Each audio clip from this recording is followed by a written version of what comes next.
Need to replace the power cord on your pitboss Austin XL? Today we're swapping it for a brand new grounded one.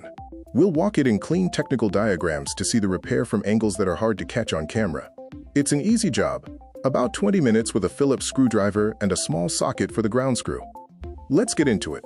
Step 1. Open the hopper. But first, cord out of the wall, dial 2 off, and everything cool. Then, we can work. Back out the access panel screws and set the panel aside. The cord enters the hopper here and lands close to the control board. Step 2. Disconnect the old cord. 3 wires. White and black land on connectors, and the green ground wire ends in a ring terminal under its own screw.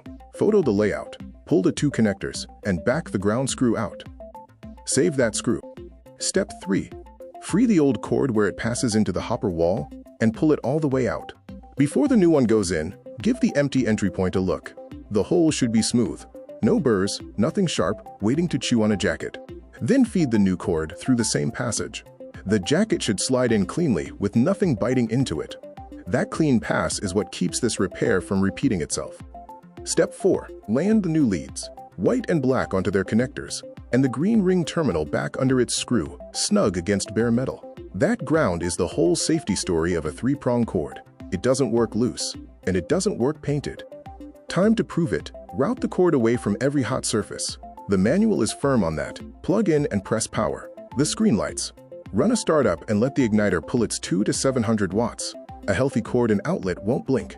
If a sensitive GFCI outlet trips during startup, that's a known quirk, not necessarily your wiring. Try a standard outlet before you tear back in. Pass all 4, and this repair is finished. That's it. If you enjoyed the video, please hit like and subscribe. We'll see you in the next one.